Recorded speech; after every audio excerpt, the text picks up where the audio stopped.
Sekali lagi, shalom. Ya, puji nama Tuhan. Tanpa terasa Bapak Ibu kita sudah masuk di minggu yang terakhir di bulan April. Ya, nggak terasa Bapak Ibu Saudara yang dikasihi oleh Tuhan Yesus. Nggak terasa di tahun 2025 ini waktu yang begitu cepat berlalu. Jadi yang umurnya makin naik, makin bertambah Bapak Ibu. Yang masih remaja naik ke pemuda. Yang anak-anak naik ke remaja. Umur makin bertambah, makin kencang Bapak Ibu Saudara yang dikasihi oleh Tuhan Yesus. Tetapi dengar baik, semakin kita bertambah umur, semakin kita dewasa dalam Tuhan. Amin. Makanya salah satu dari nilai gereja kita, ingat baik ya, namanya reborn. Kalau lihat di deskripsi YouTube gereja kita, ya, itu ada dikatakan reborn. Jadi yang pertama itu adalah righteousness. Ya, itu artinya bahwa dasar gereja ini adalah firman Tuhan. Dasar gereja ini adalah firman Tuhan. Dan bagian yang berikut adalah salah satunya disebut sebagai respect. Jadi kita harus respect sama firman Tuhan. Amin. Apa yang ingin kita lakukan, orang lain lakukan kepada kita, kita terlebih dahulu lakukan terhadap orang lain. Makanya ketika kita datang kepada Tuhan, kita respect kepada Tuhan. Amin. Mau respect sama firman Tuhan Bapak Ibu? Amin. Makanya kalau di gereja ya cuma 2 jam, handphonenya disimpan dulu Bapak Ibu. Nanti kan ada ayat juga yang ditampilkan di screen kita Bapak Ibu ya. Jadi nanti main handphonenya di rumah. Tapi ada pertanyaan, Pak, nanti aja saya di rumah baru saya dengar lagi firman Tuhan. Bapak Ibu, kalau di gereja kita main handphone, agak meragukan di rumah kita serius apa enggak. Makanya selagi kita di gereja, kita dibentuk oleh firman Tuhan Bapak Ibu, mari kita fokus pada firman Tuhan, handphonenya kita simpan dulu. Dulu Coldplay waktu konser di Gelora Bung Karno, ada yang ingat, waktu vokalisnya bilang, simpan handphone semua, fokus ke konser. Apa yang terjadi? Semua simpan handphone. Semua fokus sama lagu yang dinyanyikan. Dan semua mengikutinya dengan luar biasa. Semua fokus, semua respect, dan akhirnya semua bisa mengikuti lagu itu dengan baik. Artinya untuk hal lagu sekuler Bapak Ibu, kita bisa fokus. Apalagi untuk Tuhan, kita harus lebih fokus. Amin. Kenapa? Karena karya terbesarnya, dia mati bagi kita, bahkan dia bangkit bagi kita. Makanya kuasa kebangkitan Tuhan membuat kita harus terus menyala di dalam Tuhan. Amin. Mau menyala dalam Tuhan? Menyala itu sesuai dengan Alkitab Bapak Ibu. Roma 12 ayat yang ke-11. Ini opening Bapak Ibu ya. Sini sudah hafal gaya khotbah saya. Kita belum masuk. Roma 12 ayat yang ke-11. Boleh media, boleh membantu saya. Roma pada pasal yang ke-12, ayat yang ke-12 ayat yang ke-11. Coba kita baca bersama Bapak Ibu. Yang di belakang apa bisa melihat ke depan? Ayo, 3, 2, 1. Janganlah hendaknya kerajinanmu kendor. Biarlah rohmu menyala-nyala dan layanilah Tuhan. Berarti kata menyala abangku, itu diambil dari sini Bapak Ibu Saudaraku. Coba katakan kepada samping kiri kanan, menyala saudaraku. Coba yang di belakang atau yang di samping, menyala saudaraku. Menyala. Jadi sebenarnya banyak kata-kata hari-hari ini Bapak Ibu, itu diambil dari Alkitab. Makanya kita harus baca Alkitab supaya kita tahu. Makanya ketika saya dengar perkataan ini, saya langsung teringat. Kayaknya ada ayatnya. Kan di handphone kita bisa searching ya. Misalnya kata kuncinya menyala. Ketik menyala, muncul keluar ayat ini. Nah, kita masuk di khotbah kita hari ini. Dikatakan, kita buka dalam Matius pada pasal yang ke-23, ayat 23 sampai ayat yang ke-25. Matius pada pasal yang ke-23, ya. Matius pada pasal yang ke-23, ayat 23 sampai ayat yang ke-25. Hari ini saya akan bicara mengenai born to lead. Artinya kita terlahir untuk memimpin. Baik, kita baca bersama-sama. Kalau yang di belakang boleh bisa lihat. Ya, Kalau nggak bisa lihat boleh maju sedikit ke depan. Matius pada pasal yang ke-23 ayat 23 sampai 25. 3, 2, 1. Celakalah kamu hai ahli-ahli Taurat dan orang-orang Farisi. Hai kamu orang-orang munafik. Sebab persepuluhan dari selasi, adas, manis, dan jintan kamu bayar. Tetapi yang terpenting dalam hukum Taurat kamu abaikan, yaitu keadilan dan belas kasihan dan kesetiaan. Yang satu harus dilakukan dan yang lain jangan diabaikan. Ayat 24. Hai kamu pemimpin-pemimpin buta, nyamuk kamu tapiskan dari dalam minumanmu, tetapi unta yang di dalamnya kamu telan. Ayat yang ke-25. Celakalah kamu hai ahli-ahli Taurat dan orang-orang Farisi, hai kamu orang-orang munafik, sebab cawan dan pinggan kamu bersihkan sebelah luarnya, tetapi sebelah dalamnya penuh rampasan dan kerasukan. Bapak Ibu Saudara yang dikasihi oleh Tuhan Yesus, kita buka di outline khotbah kita. Boleh kita buka di outline khotbah? Born to lead. Kita terlahir untuk memimpin. Dikatakan begini, orang Kristen tidak menikmati kerajaan sorga karena belum meninggalkan hidup keagamawiannya. Orang Kristen tidak menikmati kerajaan sorga karena belum meninggalkan hidup keagamawiannya. Jadi ya kalau dulu tulisan warna merah kita isi Bapak Ibu. Hari ini ada warna biru. Jadi ada perubahan warna ya. Jadi pokoknya yang enggak warna hitam berarti kita ngisi di outline yang kosong. Jadi ketika komsel kita bisa bahas bersama-sama. Orang Kristen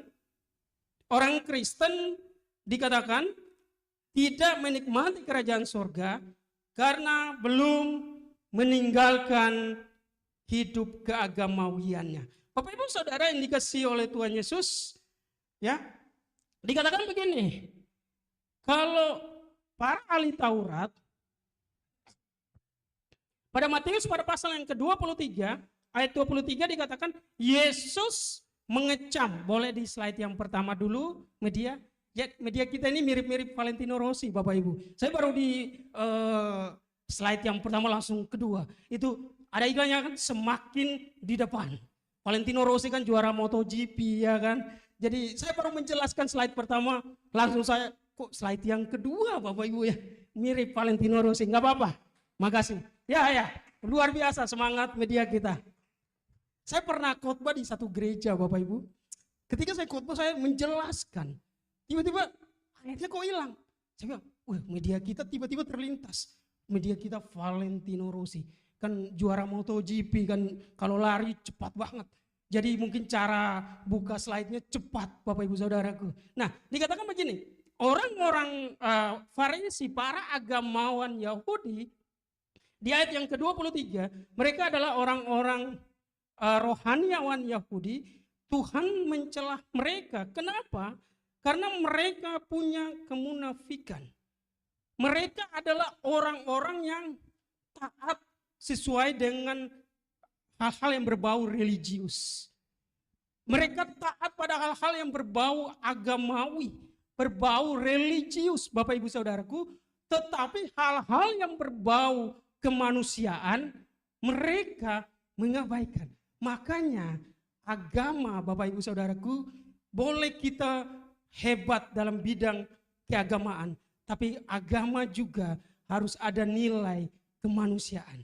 Alkitab katakan begini. Mereka para ahli-ahli Taurat, mereka adalah orang-orang yang rajin membayar perpuluhan. Mereka adalah orang-orang yang taat pada pihak perpuluhan. Mereka memberikan perpuluhan terus-menerus, tetapi di ayat 23 bagian akhir dikatakan mereka mengabaikan sisi kemanusiaan. Mereka mengabaikan sisi kemanusiaan. Mereka nggak punya kesetiaan. Dikatakan begini, mereka nggak punya kesetiaan. Mereka nggak punya belas kasihan. Mereka nggak punya keadilan. Makanya ketika ada orang yang ketangkap bahwa dia sedang berzinah, Mereka mau langsung menghukumnya tanpa mereka bertanya. Yang berzina kan ada 2 orang Bapak Ibu ya. Mereka nggak bertanya kepada yang satu, yang pria, tetapi mereka hanya menunjuk kepada wanita. Itu nggak adil Bapak Ibu Saudaraku. Nah, artinya di sini kita belajar Bapak Ibu Saudara yang dikasihi oleh Tuhan Yesus, dalam hal keagamawian boleh. Makanya hari-hari ini boleh kita membayar perpuluhan. Perpuluhan masih berlaku Bapak Ibu Saudaraku. Kita pernah berkhotbah ini. Perjanjian lama, perjanjian baru. Perpuluhan masih tetap ada sampai hari ini. Karena Yesus sendiri berbicara di Matius 23 ayat 23. Tetapi dengar baik. Perpuluhan bukan isu perpuluhan. Bukan berbicara lagi mengenai hal yang lain. Tapi perpuluhan bicara ketaatan. Makanya walaupun kita khotbah perpuluhan ulang-ulang. Kalau orang gak terpanggil untuk taat, untuk memberi, maka gak jadi Bapak Ibu Saudaraku. Makanya kalau orang mau kasih perpuluhan, jangan ditunda. Karena penundaan akan membawa pada kegagalan. Apalagi hari-hari ini kan QRIS Bapak Ibu Saudaraku. Pas mau scan, kayaknya ada yang cantik-cantik di toko oren Bapak Ibu ya. Ibu-ibu tahu toko oren lah ya apa. Ada toko oren yang ya jangan disebut merek di sini Bapak Ibu Saudaraku. Karena saya nggak dijanjikan untuk endorse, jadi nggak apa-apa. Toko oren yang tahu-tahu aja, ya, yang YTTA, yang tahu aja mengenai toko oren. Ketika melihat ada yang menarik nih di toko oren, langsung scan-nya berubah Bapak Ibu Saudaraku. Makanya kalau saya kalau mau memberikan perpuluhan Bapak Ibu Saudaraku, ketika saya nggak bisa kasih cash, saya kan gereja kita punya QRIS. Saya cari QRIS-nya, saya lihat berapa, saya langsung scan, saya langsung memberikan Bapak Ibu Saudaraku. Kalau nggak sempat scan, ditransfer. Makanya orang kalau mau mengalami kemajuan dalam kehidupannya, perpuluhan itu penting Bapak Ibu Saudara. Karena bicara ketaatan, amin. Bicara bagaimana kita taat kepada Tuhan. Makanya kalau orang mau maju, ya pertama dia, misalnya kita mendapatkan uang 100.000. Berarti perpuluhannya berapa? 10% Bapak Ibu Saudaraku. 10.000. Pokoknya langsung dilakukan dalam waktu yang singkat. Dan ya Bapak Ibu lanjutkan secepatnya. Dalam tempo yang sesingkat mungkin. Supaya enggak berubah pandangan kita Bapak Ibu Saudara yang dikasih oleh Tuhan Yesus. Nah orang kalau mau maju secara ekonomi. Pertama yang dia lakukan. Tuhan katakan begini, kasihilah Tuhan Allah kita. Pertama yang dia lakukan ketika dia mendapatkan sesuatu. Dia mendapatkan berkat. Dia hitung dia kasih perpuluhan. 10% Bapak Ibu. Sisanya berapa? 90% di dirinya. Dan yang kedua, ketika dia sudah masih punya 90%. 20%-nya dia jadikan sebagai tabungan. Itu Alkitabiah. Coba kita buka Kejadian pada pasal yang ke-41 ayat yang ke-34. Kejadian pada pasal yang ke-41 ayat yang ke-34. Ya, terima kasih. Wah, media kita luar biasa. Baiklah juga tuanku Firaun berbuat begini, yakni menempatkan penilik-penilik atas negeri ini. Dan dalam ke-7 tahun kelimpahan, ia memungut berapa? 1/5 dari hasil tanah Mesir. 1/5. 100 bagi 5 berapa Bapak Ibu? 20. Berarti 20% dari penghasilan kita pakai untuk kita menabung. Dan cara menabung jangan di rekening yang sama Bapak Ibu. Walaupun kita nggak banyak uang, kita banyak rekening. Amin. Dulu saya punya banyak rekening Bapak Ibu Saudaraku. Tapi nggak banyak uang. Kayaknya yang lain saya udah lama nggak cek juga. Ada Bank DKI, ada Bank BRI, ada Bank Mandiri. Ya, tapi nggak usah diminta Bapak. Ada Bank BCA. Saya kalau lihat-lihat, kayaknya saya juga lupa password ATM-nya Bapak Ibu. Karena terlalu banyak. Nggak ada uang di dalamnya Bapak Ibu. Tapi banyak rekeningnya. Nah, kalau kita mau nabung.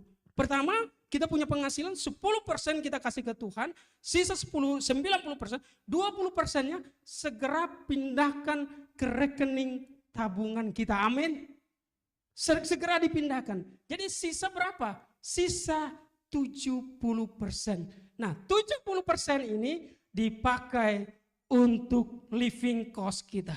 70% ini dipakai untuk biaya hidup kita, Bapak Ibu Saudara yang dikasih oleh Tuhan Yesus. Makanya coba lanjut di ayat yang ke-35.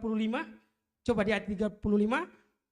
Kita baca bersama Bapak Ibu. Mereka harus mengumpulkan segala bahan makanan dalam tahun-tahun baik yang akan datang ini. Dan di bawah kuasa Tuanku Firaun menimbun gandum di kota-kota sebagai bahan makanan. Serta menyimpannya. Ayat 36. Demikianlah segala bahan makanan itu menjadi persediaan untuk negeri ini dalam ke-7 tahun kelaparan yang akan terjadi di tanah Mesir. Dikatakan begini, supaya negeri ini jangan binasa karena kelaparan. Bangsa Mesir atas usulan dari Yusuf, karena diberi hikmat oleh Tuhan, Bapak Ibu Saudara yang dikasih oleh Tuhan Yesus, mereka mengumpulkan hasil 7 tahun kelimpahan dan akan dikeluarkan di 7 tahun kelaparan, Bapak Ibu Saudaraku. Ini menarik. Kita sebagai hari-hari ini kita adalah orang yang bekerja. Kita adalah orang yang membuka usaha. Biasanya kita dapat tahun kelimpahan di tanggal berapa Bapak Ibu? Nggak usah disebut. Minggu terakhir atau minggu pertama. Kadang ada yang minggu terakhir, ada yang minggu pertama. Akhirnya artinya begini. Ketika kita mendapatkan berkat tahun kelimpahan atau gaji 70%, yang sisa dari 10% untuk Tuhan perpuluhan, 20% untuk tabungan kita, 70% segera beli bahan makanan. Makanya belanja bulanan itu Alkitabiah Bapak Ibu Saudara. Ya, belanja bulanan itu Alkitabiah. Kenapa? Karena kita gajiannya tiap bulan. Kalau orang Mesir tiap 7 tahun Bapak Ibu Saudara yang dikasih oleh Tuhan Yesus. Makanya ketika kita masih punya 70% itu segera untuk kita mempersiapkan bahan makanan selama sebulan itu. Jadi nanti di akhir bulan pun kita aman Bapak Ibu Saudaraku. Sudah ada beras, sudah ada minyak goreng, yang lain dilanjutkan oleh ibu-ibu. Karena ibu-ibu lebih paham mengenai bahan makanan. Jadi kalau kita mau maju secara finansial, kita mau maju secara ekonomi, kita mau maju secara keuangan, inilah Alkitab katakan Bapak Ibu Saudaraku, 10% untuk Tuhan perpuluhan, 20% untuk kita tabungan, tapi di rekening yang berbeda, 70% untuk kita biaya hidup. Kalau semua ini sudah dilakukan dengan baik, itu tertata dari kecil. Makanya yang masih muda juga belajar. Dari pelan-pelan. Nanti akan tertata mulai dari pemuda sampai bekerja. Ya, sepanjang umur mereka tertib dengan hal ini. Kalau ini dilakukan, kita akan menjadi orang yang bisa menjauhi pinjol Bapak Ibu Saudaraku. Amin. Ya, dan kalau sisa 70%, dengar baik, nggak usah main judi online. Kalau ada yang main judi online, baik yang di YouTube atau ada di tempat ini, bertobat sebelum melarat. Kenapa? Judi online yang menang cuma bandar Bapak Ibu Saudaraku. Hanya orang-orang yang berhalusinasi tinggi, yang selalu berhalusinasi untuk kaya dari judi online. Saya baca berita, kemarin ada yang tinggal di kuburan Bapak Ibu. Karena rumahnya dijual, motornya dijual. Karena hanya untuk judi online. Karena dasarnya manusia adrenalinnya terpacu. Makanya kalau kita main judi, kita suka ditelepon kan. Ya, mau main slot, saya suka di WA Bapak Ibu Saudaraku. Karena suka ada WA masuk, kalau bicara slot saya langsung blokir Bapak Ibu. Daripada saya berubah pikiran, saya blokir. Ya. Oke, di slide berikutnya dikatakan, Allah mendesain manusia untuk memiliki domain di bumi. Dikatakan Allah mendesain manusia untuk memiliki domain di bumi. Artinya domain itu artinya wilayah. Makanya adanya kingdom. King artinya raja, domain adalah wilayah. Tempat di mana Tuhan percayakan kita. Kalau kita ada di bidang pekerjaan kita, itulah domain kita. Kalau kita ada di kampus, itulah domain kita. Kalau kita ada di rumah tangga, itulah domain kita. Kalau kita ada di komunitas kita, itulah domain kita Bapak Ibu Saudaraku. Ya, itulah domain kita. Dan disitulah kita belajar untuk menjadi pemimpin. Bapak Ibu Saudara, pemimpin gak mudah. Tapi pemimpin itu gak jadi dalam satu malam. Gak begitu. Belajar dari hal yang kecil sampai hal yang besar. Makanya orang yang setia dalam perkara kecil. Tuhan akan membawanya setia juga dalam perkara besar. Tapi hari ini ada orang-orang yang hanya mau setia ketika perkara besar, perkara kecil, bila orang lain yang urus, Bapak Ibu Saudara. Tapi firman Tuhan katakan bagi kita, kalau kita mau punya, kita dimanapun kita berada, domain itu, tempat di mana Tuhan tempatkan kita, baik di kampus, di tempat pekerjaan, di tempat bisnis kita, di komunitas kita, kita memiliki pengaruh di sana. Kita berdampak bagi banyak orang di sana, Bapak Ibu Saudara. Nah, coba kita buka dalam Wahyu pada pasal yang kelima, ayat yang ke-10. Wahyu pada pasal yang kelima, ayat yang ke-10. Dikatakan begini, dan engkau telah membuat mereka menjadi suatu kerajaan dan menjadi imam-imam bagi Allah kita.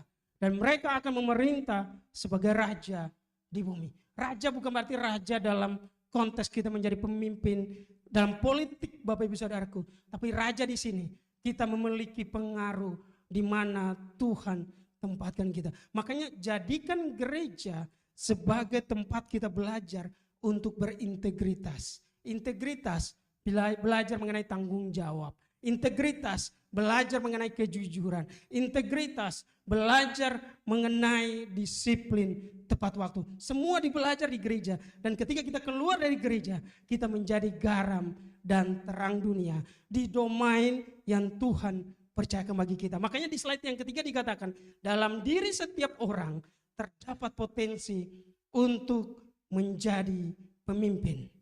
Dalam diri setiap orang terdapat potensi untuk menjadi pemimpin. Makanya bapak-bapak yang sudah berumah tangga, Bapak Ibu Saudaraku, dengar baik. Kepala rumah tangga menurut Kristen adalah suami. Amin. Aminnya kurang kenyang Bapak Ibu. Menurut kekristenan, kepala keluarga adalah suami.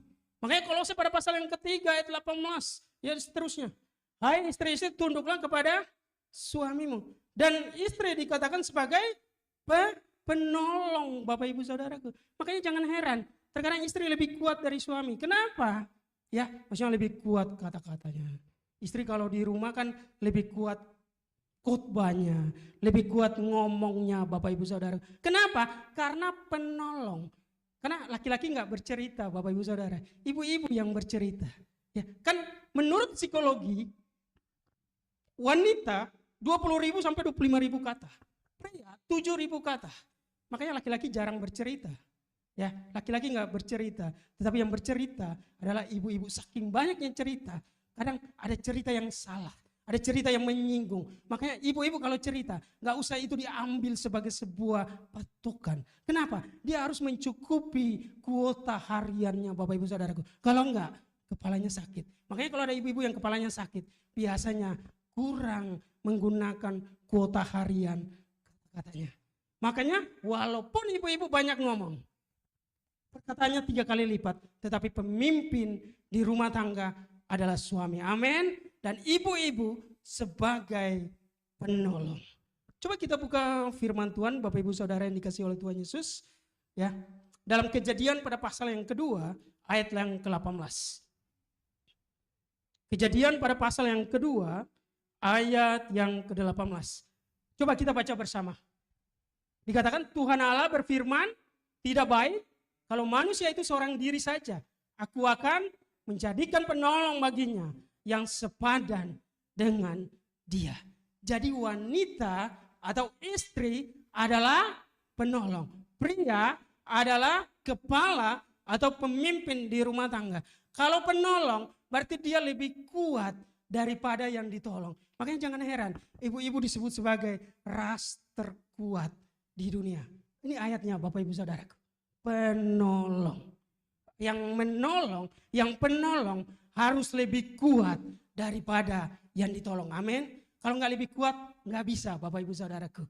Makanya walaupun ibu-ibu banyak perkataan hariannya, tetapi dengar baik, mereka sebagai penolong, bukan sebagai pemimpin. Makanya harus ada hubungan yang baik antara suami dan istri, Bapak Ibu Saudaraku. Harus ada kerjasama yang baik. Makanya kalau istri salah, suami harus berani kasih tahu Bapak Ibu. Walaupun ketika kasih tahu, Bisa istri agak ngambek Bapak Ibu Saudaraku. Apalagi kalau istri yang dimanja ya. Ya maunya dimanja-manja Bapak Ibu. Ketika kasih tahu kesalahannya, pasti dia manja dulu, nangis dulu. Karena ibu-ibu kan senjata terkuat ibu-ibu, yaitu air mata Bapak Ibu. Nangis tapi air matanya nggak keluar Bapak Ibu, hebat. Sangat luar biasa ibu-ibu ini. Ya, itu nangis tapi air mata nggak keluar. Itu nangis yang dibuat-buat supaya menang Bapak Ibu Saudara. Walaupun ya kalau ibu-ibu salah, sebagai pemimpin, sebagai kepala rumah tangga harus memberitahukan, harus membenahi. Supaya apa? Supaya ibu-ibu jangan jadikan kesalahannya sebagai kebenaran di waktu yang lain. Makanya slide berikutnya dikatakan begini. Ya. Dalam diri setiap orang terdapat potensi ya untuk menjadi pemimpin. Coba di slide berikutnya lagi. Ada dua kelompok manusia di muka bumi. Ada dua kelompok manusia di muka bumi. Yang pertama, orang yang ragu atau tidak percaya. Coba, orang yang ragu atau tidak percaya. Di berikutnya dikatakan hidup stagnan dan gagal. Nah, Bapak Ibu Saudara yang dikasih oleh Tuhan Yesus, Tuhan sudah mendesain kita. Makanya tadi lagunya keren. Tadi ada sedikit WL kita mengatakan kita lebih dari pemenang. Ya, seperti lagu tadi. Lebih dari pemenang dalam segala perkara. WL kita nggak tahu khotbah saya hari ini Bapak Ibu. Karena saya cuma tahu judul, tapi nggak tahu isi khotbah saya. Cuma tahu judul, tapi nggak tahu isi khotbah saya. Artinya ada hubungan yang baik. Sebenarnya di gereja kita ini Bapak Ibu Saudara, secara soulmate-nya sudah dapat. Amin. Secara brotherhood-nya dapat Bapak Ibu Saudara. Coba kita berikan kemuliaan bagi nama Tuhan. Makanya ada kekuatan. Kekuatan di gereja nggak ditentukan oleh jumlah, tapi oleh unity. Bapak Ibu Saudara yang dikasih oleh Tuhan Yesus. Makanya dikatakan begini, kita sebagai orang percaya, kita harus percaya bahwa kita diciptakan Tuhan untuk ada tujuan tertentu. Untuk kita menjadi pemimpin di domain, di wilayah, di komunitas, di tempat Tuhan tempatkan kita. Supaya apa? Supaya ketika kita berada dalam satu komunitas, kita mau melakukan segala sesuatu.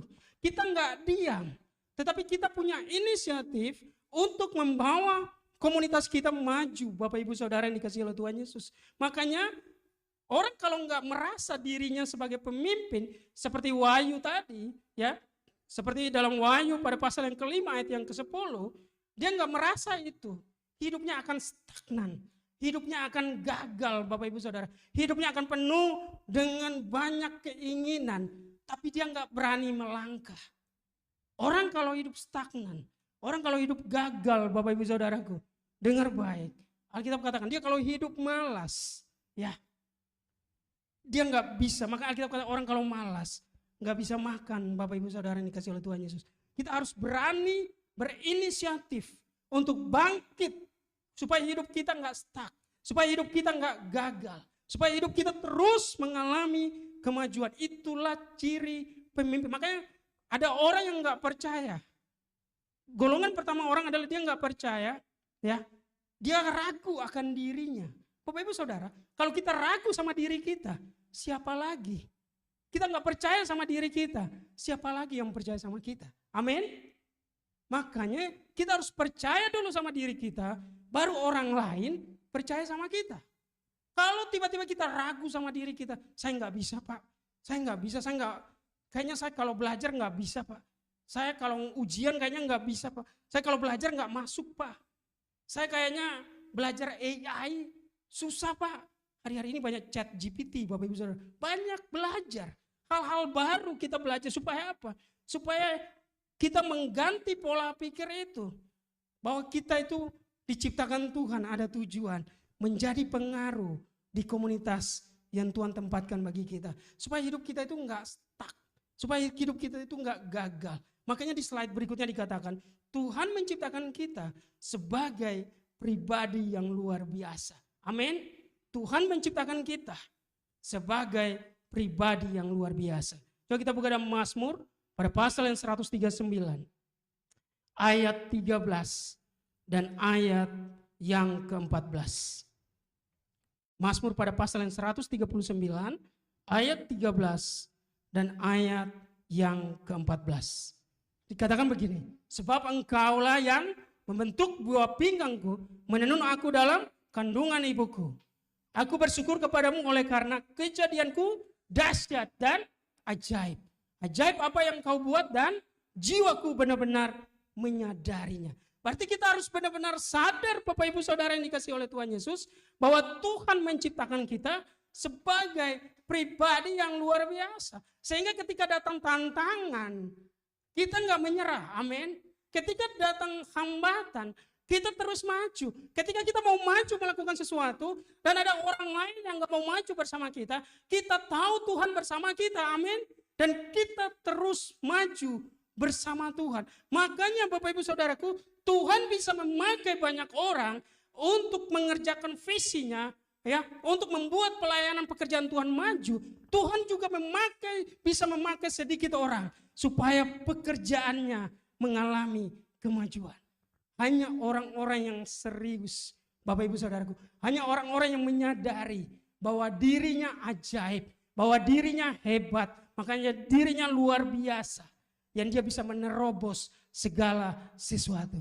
Makanya kalau ada orang yang meremehkan saudara, katakan dalam pikiran kita, aku hebat, aku dahsyat, aku kuat, aku luar biasa. Supaya apa? Supaya omongan orang gak masuk ke pikiran kita. Karena kalau omongan orang mulai merasuki kita, ya, kita gak bisa melangkah. Karena pikiran ini Bapak Ibu Saudara adalah medan pertempuran. Kalau pikiran ini dikalahkan, kita stuck. Kita nggak bisa melangkah Bapak Ibu Saudaraku. Makanya kalau ada orang yang meremehkan kita, katakan karena Tuhan kita hebat, Tuhan kita dahsyat, Tuhan kita ajaib, Tuhan kita luar biasa. Makanya sebagai anaknya, saya juga hebat, saya juga luar biasa, saya juga ajaib. Amin. Berikan kemuliaan bagi nama Tuhan. Jadi Bapak Ibu Saudaraku, mari sadari bahwa kita itu diciptakan Tuhan.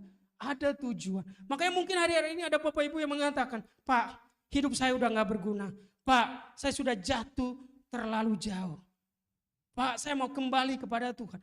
Bagi Tuhan gak ada kata terlambat Bapak Ibu Saudaraku. Masih ada waktu untuk datang kepada Tuhan. Bangkit dari kemalasan. Bangkit dari hal-hal yang membuat kita menjadi budak Bapak Ibu Saudaraku. Ya, kalau handphone kita membuat kita menjadi budak. Bangkit dari itu Bapak Ibu Saudaraku. Kalau handphone kita membuat kita jatuh dalam dosa, bangkit dari aplikasi-aplikasi yang membuat kita jatuh dalam dosa. Karena terkadang Bapak Ibu Saudaraku, sesuatu yang dilakukan sesekali itu namanya mistake, kesalahan. Amin. Tapi sesuatu yang dilakukan berulang-ulang, itu bukan lagi kesalahan, itu habit. Makanya kalau habit yang baik diteruskan. Tapi kalau habit yang gak baik Bapak Ibu Saudaraku, itu harus dihambat sekarang ini juga. Supaya apa? Supaya kita gak menjadi budak dosa. Supaya kita, kenapa? Karena Tuhan sudah menebus kita dari budak dosa menjadi hamba kebenaran. Mari kita bangkit Bapak Ibu Saudaraku. Karena kita ini diciptakan Tuhan sebagai pemimpin yang mempengaruhi, dimulai dari keluarga, dimulai dari komunitas kita, dimulai dari lingkungan pekerjaan kita, dimulai dari tempat kuliah kita, dimulai dari tempat sekolah. Kita diciptakan Tuhan, gak ada yang kebetulan. Ada tujuan, ada maksud Tuhan. Makanya kalau hadapi tantangan, cari Tuhan Bapak Ibu Saudara. Amin. Kalau hadapi tantangan, segera cari Tuhan. Karena hanya ada intervensi Tuhan yang membuat segala sesuatunya terjadi dengan luar biasa. Makanya dikatakan begini, orang yang berfokus pada pesan Tuhan. Jadi yang pertama tadi, ada dua kelompok manusia di muka bumi. Yang pertama orang yang ragu atau tidak percaya. Yang kedua orang yang berfokus pada pesan Tuhan. Percaya terlahir sebagai pemimpin. Amin. Kenapa? Karena kejadian kita dahsyat, kejadian kita ajaib, kejadian kita luar biasa. Seperti Mazmur katakan, Mazmur 139 ayat 13-14. Makanya percayalah apapun kondisi kita saat ini, kita diciptakan Tuhan untuk menjadi pemimpin, untuk menjadi raja yang mempengaruhi banyak orang. Makanya ketika keluar dari tempat ini, kita menjadi garam di luar gereja. Keluar dari tempat ini, kita akan menjadi terang di luar gereja. Makanya anak Tuhan itu kalau suka baca firman Tuhan, coba lihat mukanya, menyala, terang Bapak Ibu Saudaraku. Coba lihat, mukanya pasti terang. Kalau mukanya mengkerut, sudah baca Alkitab sampai mana? Ya, jadi kalau mau baca Alkitab, 1 hari 5 pasal, 1 tahun selesai. Baca berurutan tiap hari. Tapi kalau 1 hari 1 pasal, 5 tahun selesai. Jadi mau pilih selesai 1 tahun atau 5 tahun, nggak apa-apa. Kita terus membaca. Bapak Ibu, saya juga baru melatih diri saya. Saya belajar melatih diri saya. Sebelum saya menulis status di sosial media, ya, saya harus terlebih dahulu membaca Alkitab. Kenapa? Karena kalau nggak begitu, saya mungkin terlihat hebat di sosial media. Saya terlihat hebat di Instagram. Saya terlihat hebat di TikTok. Saya terlihat hebat di Facebook. Anak muda ada yang masih pakai Facebook? Oh, itu yang generasi dulu-dulu Bapak Ibu ya. Ya. Saya terlihat hebat di sosial media, tapi sebenarnya kenyataannya berbeda sama sosial media. Makanya dengar baik, jangan cari jodoh di sosial media. Ada yang cari jodoh di sosial media? Kenapa? Bisa berbeda Bapak Ibu Saudaraku. Di sosial media mirip artis Korea. Pas ketemu, beda Bapak Ibu Saudaraku. Di sosial media, langsing ya kan. Keren, six pack Bapak Ibu Saudaraku. Pas ketemu, berbeda sama aslinya. Makanya jangan terlalu percaya sama apa yang ada di sosial media. Tapi percayalah sama realita orang. Makanya orang Kristen harus jadi teladan. Supaya apa? Supaya apa yang kita tampilkan di sosial media itu juga menjadi realita hidup kita. Kenyataan hidup kita sebagai surat yang terbuka yang bisa dilihat oleh banyak orang. Di slide berikutnya dikatakan mengembangkan semua karunia, potensi talenta untuk mencapai tujuan Tuhan atas dirinya. Mengembangkan semua karunia, talenta, potensi untuk mencapai tujuan Tuhan atas hidupnya. Makanya Bapak Ibu Saudaraku, mari kita sebagai orang percaya ya, kembangkan setiap potensi apa yang Tuhan percayakan bagi kita. Tuhan akan membuat mujizatnya melalui apa yang ada pada kita. Janda Bapak Ibu Saudaraku, dia punya buli-buli berisi minyak. Dan itu Tuhan membuat menjadi mujizat. Apa yang menjadi potensi kita hari ini? Apa yang menjadi skill kita? Apa yang menjadi kemampuan kita?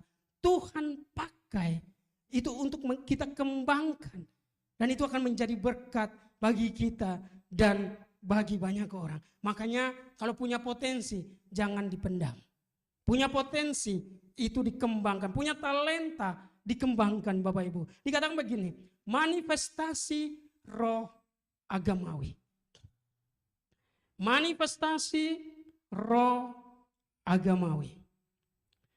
Dikatakan manifestasi roh keagamawian adalah persaingan. Manifestasi roh keagamawian adalah dikatakan adalah persaingan. Bapak Ibu Saudara yang dikasihi oleh Tuhan Yesus, orang yang terikat dengan roh agamawi begini, seperti ahli-ahli Farisi, seperti para ahli Taurat. Mereka munafik Bapak Ibu Saudaraku. Mereka memberikan perpuluhan, tapi mereka nggak punya belas kasihan. Mereka maju dalam hal agamawi, tapi mereka rendah dalam hal manusiawi. Makanya agama yang baik harus memperhatikan manusianya, harus memperhatikan manusiawi. Makanya keagamawian itu agama harus memperhatikan sisi kemanusiaan Bapak Ibu Saudara. Harus ada kesetiaan, harus ada belas kasihan, harus ada namanya keadilan. Dikatakan begini, manifestasi roh keagamawian adalah persaingan. Bagi orang percaya, dengar baik Bapak Ibu. persaingan sebenarnya nggak perlu. Persaingan sebenarnya nggak perlu dilakukan. Kenapa? Bagi anak Tuhan begini, kita nggak perlu dalam kehidupan ini, kita nggak perlu bersaing dengan siapapun. Coba dengar baik, ini statementnya. Dalam hidup ini, kita nggak pernah dan nggak sekalipun, dan kita nggak mau bersaing dengan siapapun. Amin. Kita hanya belajar, melatih diri kita untuk kita menjadi yang terbaik di potensi yang Tuhan berikan bagi kita. Amin. Coba dengar baik. Kita nggak bersaing dengan siapapun. Makanya hari ini kalau ada yang mau bersaing dengan orang lain, bertobat. Ya, orang tetangga beli mobil, kita juga beli mobil. Tetangga beli kipas angin, kita beli kipas angin. Tetangga beli motor, kita beli motor, Bapak Ibu Saudaraku. Nggak boleh bersaing. Kenapa? Karena bidang yang Tuhan percayakan bagi kita berbeda. Potensi yang Tuhan berikan bagi kita berbeda. Makanya nggak boleh ada persaingan. Makanya gereja itu nggak boleh ada kompetitor di gereja. Yang ada adalah partner, rekan sekerja. Bukan rekan ya kompetitor, persaingan. Makanya dalam kehidupan ini Bapak Ibu Saudaraku, gak usah bersaing dengan siapapun. Belajar untuk mengembangkan potensi diri kita. Belajar untuk mengembangkan talenta yang Tuhan berikan bagi kita. Belajar mengembangkan karunia yang Tuhan berikan bagi kita. Supaya pada akhirnya kita menjadi yang terbaik di bidang yang Tuhan percayakan bagi kita. Ingat, besi menajamkan besi. Ya, manusia menajamkan sesamanya. Maka dengan anak mahasiswa, kalau dosen kasih banyak tugas, itu sedang ditajamkan. Supaya apa? Supaya pengetahuannya makin dalam. Makanya bayaran dokter umum sama bayaran dokter spesialis beda. Karena dokter spesialis, dia sudah dipertajam Bapak Ibu Saudaraku. Dia sudah sangat tajam mengetahui bidang yang dia, ya bidang kedokteran yang dia geluti. Makanya dikatakan begini, Tuhan menciptakan kita bukan untuk melihat apa yang ada pada orang lain, melainkan mengerahkan segenap potensi diri agar maksimal dalam menguasai bumi. Coba kita buka Ibrani pada pasal yang ke-12, ayat yang pertama. Ibrani pada pasal yang ke-12, ayat yang pertama. Karena kita mempunyai banyak saksi bagaikan awan yang mengelilingi kita. Marilah kita menanggalkan semua beban dan dosa yang begitu merintangi kita dan berlomba dengan tekun dalam perlombaan yang diwajibkan bagi kita. Jadi Tuhan menciptakan kita, Bapak Ibu Saudaraku, untuk kita, Tuhan menciptakan kita untuk bukan untuk melihat apa yang ada pada orang lain, melainkan mengerahkan segenap potensi diri agar maksimal dan menguasai bumi. Makanya Bapak Ibu Saudara yang dikasih oleh Tuhan Yesus, ya, kalau kita mengembangkan diri kita Bapak Ibu Saudaraku, kita akan menjadi orang yang gak bersaing dengan siapapun, dan kemudian kita menjadi orang yang gak iri. Kita menjadi orang yang gak julid Bapak Ibu Saudaraku. Makanya kalau orang yang iri, ada satu penyakit namanya SMS. Ada namanya SMS. Senang melihat orang lain susah, susah melihat orang lain senang. Saya harap nggak ada di tempat ini Bapak Ibu Saudaraku.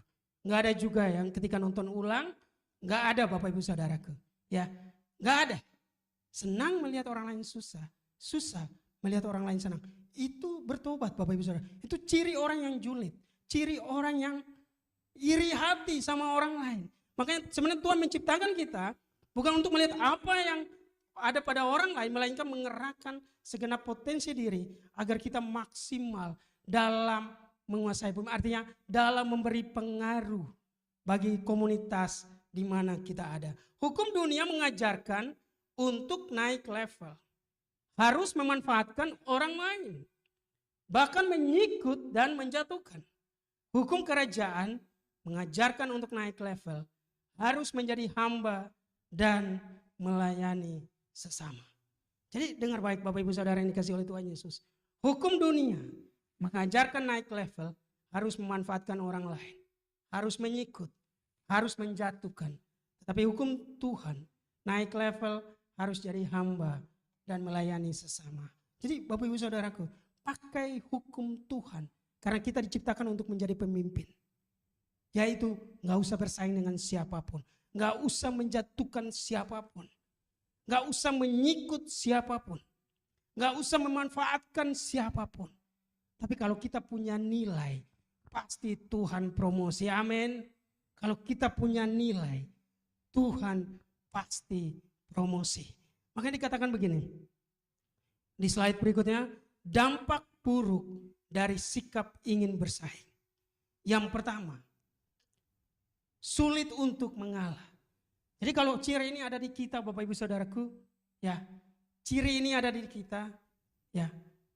Ayo, kalau kita menjadi orang yang mungkin hari-hari ini gampang terprovokasi, sulit untuk mengalah, belajar bahwa sebenarnya kita ada di area kita suka bersaing.